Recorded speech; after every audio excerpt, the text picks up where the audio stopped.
আজ আমরা দেখাবো একটি অভিনব মাছ চাষ প্রযুক্তি, যেখানে শুধুমাত্র প্রাথমিক বিনিয়োগ এর মাধ্যমে মাছ চাষ করা যায়। সাধারণত পুকুরে বা লেকে মাছ চাষ করা হয়ে থাকে।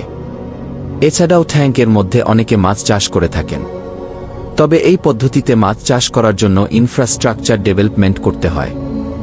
সাথে সাথে মেশিনপত্র জোগাড় করা, লোকবল এবং ইকুইপমেন্টের জন্য ইনভেস্টমেন্ট করতে হয়।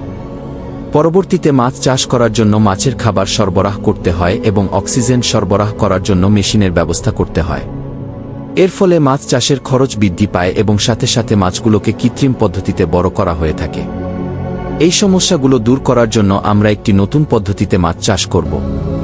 এই পদ্ধতিতে মাছ চাষ করার জন্য আমাদের দরকার হবে একটি বিশেষ নৌকা। এই নৌকা তৈরি করার জন্য আমরা প্লাস্টিকের ড্রাম ব্যবহার করব।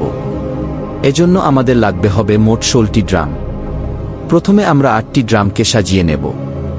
এরপরে লোহার অ্যাঙ্গেল ব্যবহার করে ফ্রেম তৈরি করব এবং তার ভিতরে ড্রামগুলোকে শক্তভাবে আটকে দিব।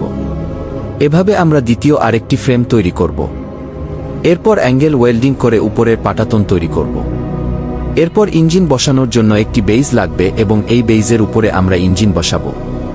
এরপরে ইঞ্জিন থেকে লাইন নিয়ে আমরা প্রোপেলার শ্যাফট যুক্ত করব। পাটাতন এর উপরের অংশে চলাচল করার জন্য কাঠ দিয়ে মাচা তৈরি করব। এরপরে উপরে কর্মচারীদের থাকার জন্য কেবিন বসাতে হবে। মাছ রাখার জন্য আমরা প্লাস্টিকের নেট দিয়ে খাঁচা তৈরি করব। খাঁচার জন্য 2 ধরনের নেট ব্যবহার করতে হবে। এক ধরনের নেট হবে মোটা নেট, যেটি পানির চাপ সহ্য করতে সাহায্য করবে। এর ভিতরে ঘন নেট ব্যবহার করতে হবে, যা মাছকে ভিতর আটকিয়ে রাখবে। খাঁচাগুলোকে নদীতে ভাসিয়ে রাখার জন্য ফ্লোটার ব্যবহার করা হবে। এরকম অনেকগুলো খাঁচাকে নদীর মধ্যে স্থাপন করতে হবে এবং তাদেরকে শিকলের সাহায্যে আটকে রাখতে হবে। এর ফলে মাছগুলো নদীতে চলমান পানির মধ্যে থাকবে এবং তাদের জন্য নতুন করে কোনো ধরনের অক্সিজেন ব্যবহার করতে হবে না।